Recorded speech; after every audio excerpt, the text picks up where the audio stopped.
अस्सलाम वालेकुम नाज़रीन, सराबर खिताब से मुखातिब है। दो तीन अहम खबरें आपके सामने रख देते हैं। एक तो इमरान खान साहब ने जो लोटू की सियासी कब्र खोदी है और जो रंदा लगाया है लोटू के सियासी करियर के ऊपर, वीडियो दिखाएंगे। वीडियो में आपको पता चल जाएगा कि फिरदौस आशिक अवान को लिटरली जूते नहीं मारे तो पीछे फर्क नहीं कोई छोड़ा गया, जिस तरह से जलील करके उन्हें घर से निकाला गया है। वीडियो आपको दिखाएंगे।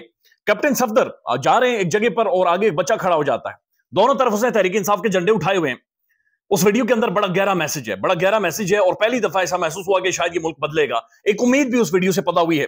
लेकिन उससे पहले अगर आप में से कोई भी उदास है, आपकी तबीयत डाउन है, आप परेशान है, किसी भी तरह की परेशानी का शिकार है, तो इंडियन बॉलीवुड की फिल्म, वो बाबू राव वाली फिल्म हेरा फेरी ना देखें, बल्कि आप इस तरह करें, मियां नवाज शरीफ साहब की स्वात वाली तकरीर सुन लें। यानी हेरा फेरी और इस हेरा फेरी में फर्क नहीं है। इतनी फनी है तकरीर, इतनी फनी है। यानी मैं वाकईतन बहुत दिनों बाद इतना खुलकर हंसा हूं। थोड़ा सा आपके सामने रख देता हूं, उसके बाद तकरीर का खुलासा आपको बताऊंगा। मियां नवाज शरीफ साहब ये कह रहे हैं कि अगली दफा तुम लोगों ने झांसे में नहीं आना, स्वात में खड़े होकर कह रहे हैं अगली दफा तुम लोगों ने मुझे वोट देना है। नीचे लोग नारे लगाते हैं वजीर आजम नवाज शरीफ, वजीर आजम नवाज शरीफ। अब मियां साहब जरा जानते हैं, अवामी एक्सप्रेशन को पहचानते हैं। मियां साहब ने कहा नहीं नहीं नहीं नहीं नहीं, मुझे चक्कर ना दो, मुझे चक्कर ना दो, तुम लोगों ने मुझे वोट देना है। जाहिर वहां पर हंसने शुरू हो गए लोग। तो उसके बाद मियां साहब ने लोगों को, स्वात की आवाम को चक्कर देने की क्या कोशिश की। मियां साहब आवाम को यह कहते हैं मैं तुमसे बेहतर पश्तो बोलता हूं। यानी पठानों को जाकर, पठानों के मोहल्ले में कह रहे, उनके बेड़े में खड़े होकर कह रहे कि मैं तुमसे बेहतर पश्तो बोलता हूं। और फिर कंपैरिजन क्या ड्रॉ कर रहे हैं, मैं ऐसी पश्तो बोलूंगा, ऐसी पश्तो बोलूंगा कि तुम अपनी पश्तो भूल जाओगे। नीचे लोग नारे लगाते बोलो पश्तो। अब जाहिर है लोग तो सवाल पूछते हैं आजकल, उन्होंने कहा पश्तो पश्तो पश्तो। मियां साहब जो नहीं पश्तो पश्तो पश्तो बोलो। तो मियां साहब ने हाथ खड़ा करके कहा कहना कहना कहना, ये मेरी पश्तो है। तो बड़ी जबरदस्त फनी तकरीर। फिर हेरा फेरी जो इंडियन फिल्म है और ये वाली तकरीर बड़ी जबरदस्त, दोनों फनी थी और बड़ी मजे की थी। मियां साहब पर अल्लाह ताला रहम करे, सही फ्रेम ऑफ माइंड में नहीं है जो बातचीत कर रहे हैं, बड़ी अल्लाह ताला पर रहम करे। लेकिन ये बात एक दुरुस्त है कि एक उम्र के बाद जाकर आप अल्लाह ताला ज़हनी मसाइल कुछ ना कुछ आपके पैदा हो जाते हैं। और तकरीर से ऐसा महसूस हो रहा है कि मियां साहब ठीक नहीं है, मियां साहब ठीक नहीं है। अल्लाह ताला नींद भी उनकी पूरी करवाए और मामला आगे लेकर जाए। उससे पहले बड़ी खबर यह कि इमरान खान ने पैगाम भेजा है और लिटरली इमरान खान ने ऐसे ही एड्रेस किया है कि जाकर बाहर पाकिस्तानियों को मेरे पैगाम दे दो। वो याद है इमरान खान जब तकरीर करता है वो आवाज अक्सर आजकल भी सुनाई देती है, मेरे पाकिस्तानियों।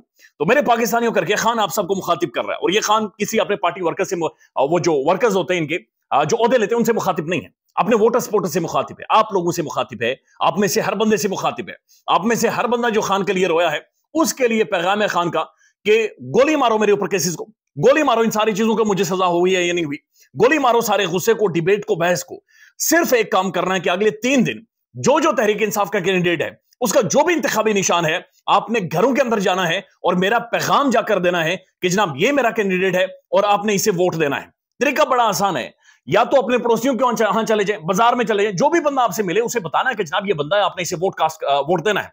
फेसबुक के ऊपर जाकर लिखें, अपने व्हाट्सएप के ऊपर जाकर स्टेटस लगाएं, फेसबुक पर लोगों से कांटेक्ट करें, इंस्टाग्राम पर कांटेक्ट करें, व्हाट्सएप कॉल करें, लेकिन लोगों को बताएं। ये खान आपसे कह रहे हैं, इमरान खान ये कह रहे हैं कि आगे मेरा पैगाम दे दो। ये रोने धोने का वक्त नहीं है, ये डिबेट या बहस का वक्त नहीं है कि मुझे सजा ठीक हुई या नहीं हुई। ये वो वक्त नहीं है कि मेरे केसेस के ऊपर तुम लोग गुस्सा हो जाओ। अपना सर झुकाना है, मुंह अपना बंद रखना है, कोई जज्बात नहीं, कोई गुस्सा नहीं, मोबाइल फोन की बैटरी फुल चार्ज करनी है, चने अपने पास रखने हैं, चनों की फकी मारनी है, वोट कास्ट करना है और उधर खड़े रहना है, वोट का पैरा देना है। भूख उस दिन या किसी भी तरह की किसी भी चीज का आपने शिकार नहीं होना, खड़े रहना है, वोट कास्ट करना है और वोट का पैरा देना है। 8 फरवरी डिसाइड करेगी इमरान खान का मुस्तकबिल, 8 फरवरी डिसाइड करेगी आपकी नस्लों का। यकीन मानेंगे एक चीज बड़ी वाज़ेह है, 75 सालों बाद पहली दफा पाकिस्तानी अवाम के पास मौका आया, लिहाजा जहां पर सब कुछ एक्सपोज हुआ है पाकिस्तानी अवाम भी एक्सपोज होगी। लिहाजा पाकिस्तानी अवाम का भी ये बहुत बड़ा टेस्ट चल रहा है कि 75 सालों में क्या इस अवाम ने कुछ सीखा या नहीं सीखा। क्या ये आज भी 5000 के नोट के पीछे बिक जाती है? क्या ये अवाम आज भी डरती है? क्या ये अवाम ने इस बात को कबूल कर लिया कि सारी जिंदगी पसमानदा, ये सारी जिंदगी बुज़दिल, ये सारी जिंदगी डरे हुए और ये सारी जिंदगी कंट्रोल और मैनेज होते रहेंगे, या फिर ये कोई फैसला करेंगे? 8 फरवरी बहुत बड़ा इंतखाबात है, लोगों ने जाने कुर्बान की हुई है, खून बहा है, तबाही निकली है, मॉरल कोलैप्स हुआ है, सब कुछ आपने सोशल मीडिया पर आपने और मेरी अपनी आंखों के सामने देखा है। अगर अब भी हम वोट नहीं डालने गए, किसी को भी वोट दें, लेकिन अगर वोट डालने नहीं गए तो ये बहुत बड़ा जुल्म होगा जो हम सब अपने साथ करेंगे। अब ये वीडियो देखें फिरदौस आशिक अवान साहिबा की, वोट मांगने गई हैं, आगे हशर देख लें और जो माहौल है, जो इनकी फुर्तियां हैं, कभी इधर कभी उधर, ये हाल देख लें। ये ऐसा होता है जब आपने घर में बिल्ली रखी हो ना, बिल्ली की दुम के ऊपर आपका पाँव आ जाए तो उसके बाद वो ऐसी हरकतें करते। अब जरा देख लें फिरदौस आशिक अवान साहिबा की। एक बंदे घर आई मेहमान का पति नहीं असा तो की किया है असा की किया है कौन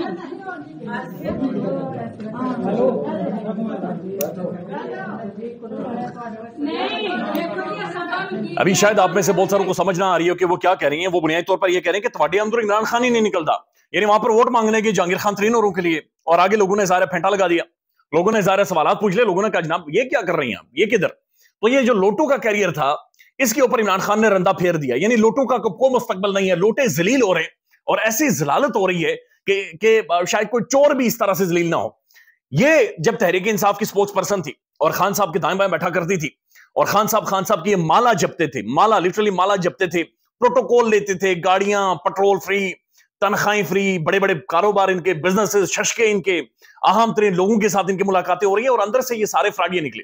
ये मरियम साहबा को, मरियम नवाज शरीफ साहबा को ये महारानी कहती थी। अब यकीन माने कि मरियम की जो भी पॉलिटिक्स है उसने अपने बाप के साथ वफादारी की, उसने अपनी पार्टी के साथ वफादारी की है, वो अपने बाप के साथ खड़ी हुई है। कम से कम इन जैसी नहीं थी कि एक लोटा बनकर पॉलिटिक्स करे कि कभी एक के खाते में, कभी दूसरे के खाते में, कभी एक तरफ कभी दूसरी तरफ पाकिस्तानी अवाम का, पाकिस्तानी वसाइल का, पाकिस्तानी निजाम का इस तरह से यानी इस्तेमाल करते हो कि मजाक उड़ाएं और हमारे वसाइल को एक्सप्लोर करें। तो ये बड़ा खुलकर एक चीज सामने आई है कि खान ने लोटों की बारल कबर खोद दी है और लोटों का कोई मुस्तकबल हरगिज नहीं है। एक और वीडियो है और ये वीडियो बड़ी इंटरेस्टिंग है, जबरदस्त वीडियो। कैप्टन सफदर अभी जा रहे हैं और ये वीडियो देखिए हम, सामने नौजवान बच्चा खड़ा है। अभी इस बच्चे ने इंशाल्लाह 80 साल जीना है, ये बच्चा इनका पीछा करेगा, बच्चा इनका ताकुब करेगा। ये जो पीछे नारे लग रहे हैं नवाज शरीफ साहब के, लेकिन वो बच्चा पीटीआई के झंडे लेकर खड़ा है। कैप्टन सफदर साहब आगे आते हैं और उसके सर को चूमते उसे गले लगाते हैं।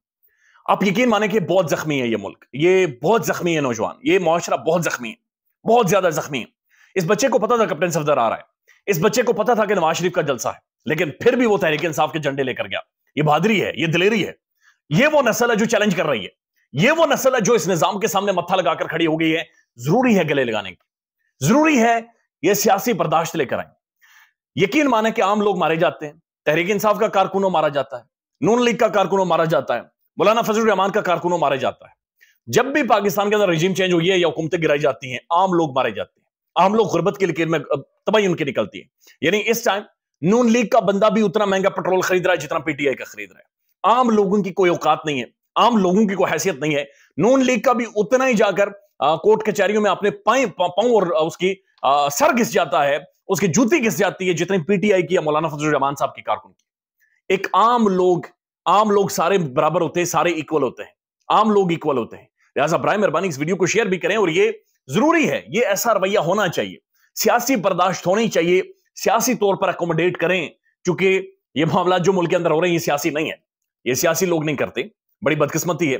लेकिन जरूरी है कि एक बर्दाश्त वाला रवैया हो, एक दूसरे को गले लगाएं। और बड़ी जबरदस्त वीडियो कैप्टन सफदर साहब ने बाद में जाकर ट्विटर पर भी शेयर की है, जहां पर वो बचाएं कि बच्चे भी हमारे हैं, यानी इस बर्दाश्त की जरूरत है। और दूसरा ये बात है कि नून लीग जिधर भी जा रही है तहरीक इंसाफ इनका पीछा कर रही है, तहरीक इंसाफ के लोग, यानी बच्चा इनका पीछा। अगर ऐसा बच्चा भी जा रहा है और ऐसा बच्चा भी जाकर बुनियादी तौर पर वहां पर इस तरह की हिम्मत शो कर रहा है, तो दिस क्लियरली शोज के लोग इनके सामने डटकर खड़े हो रहे हैं।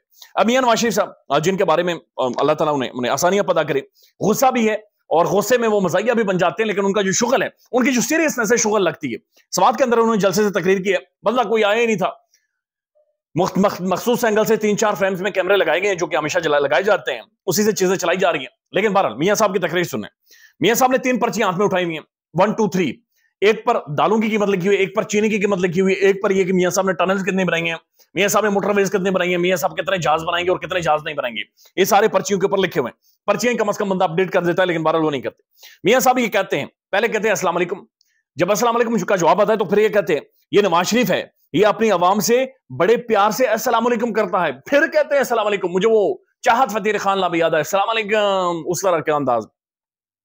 उसके बाद कहते हैं कि ये केपीके के लोग बहुत सादे लोग हैं, यानी आज सादे का पहले बेवकूफ का था, बेवकूफ जाहिल होता है, और आज उन्हें कहा कि आप सादे लोग हैं, आप लोगों ने क्यों धोखा खाया है, ये यहां से एक्सपोर्ट हुआ है, यानी खान के बारे में कह रहे हैं यहां से एक्सपोर्ट हुआ है पंजाब के अंदर, आपको सोचना चाहिए था, आपसे ये गलती क्यों हुई है। यानी मियां साहब का गुस्सा है, मियां साहब की खुन्नस से पता नहीं क्या है। पहले मुझे इन बातों का हिसाब दो, क्यों जाल में फंसे हो। 10 साल अगर मुझे मिल जाते तो मैं दूध और शहद की नहरें बहा लेता। यहां कौन सा मोटरवे है, यहां कौन सा एयरपोर्ट है, अल्लाह अपने अल्लाह से माफी मांगे। जिनको पहले आजमाया है उन्हें दोबारा नहीं आजमाना। यानी 35 साल आपने पंजाब में हुकूमत की, आपको सबसे ज्यादा आजमाया गया है या आजमाया गया है दूसरी हुकूमतों की पीठ में छुरा घोंपकर सबसे ज्यादा डिले करके आपने हुकूमतें ली हैं। किसको आजमाए? और आज मुझे ना चक्कर देना, मुझे पश्तू बोलनी आती है, मैं पश्तू तुम सबसे ज्यादा बोलता हूं, मैंने पश्तू बोली तो तुम भी पश्तू भूल जाओगे, कहना कहना और मियां साहब की तकरीर खत्म हो जाती है कहना कहना पर। ख्याल रखिएगा अपना। अल्लाह हाफिज।